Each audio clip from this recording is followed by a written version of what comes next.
Here's a great little test between the Nikon D500 and the Nikon D850. Same distance, same lighting, exact same lens. Nice perfect exposure, exact exposure on both. The key features are, of course, lack of specular clipping on the D850. I've got the links below, but I'd like to take you to a look at both the points here. That on the D500 on the left, we actually have a stop better clipping on our shadows.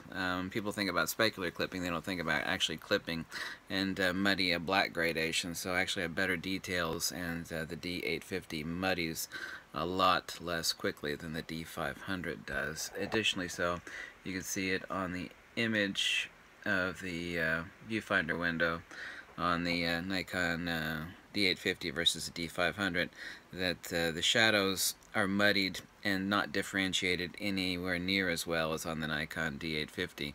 By the way, the links for these images are below. The shots from the D850 and D500 are straight out of camera and untouched. These are just the crop points to point that out. You can very clearly see the distinction here.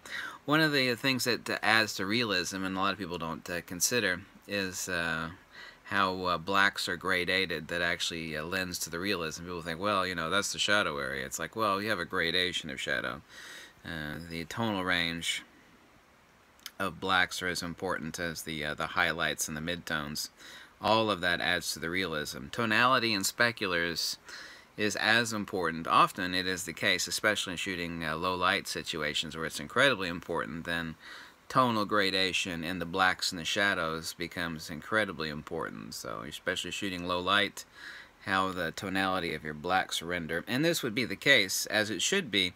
While the pixel pitch is absolutely identical between the Nikon D850 and the Nikon D500, we have a completely different sensor here, which has a better at-sensor signal-to-noise ratio gain over the same unit of time and aperture exposure. So that's important. Thanks so much for watching. Click the links below. I hope you like these videos, and I'll have the full review tonight on the Nikon D850.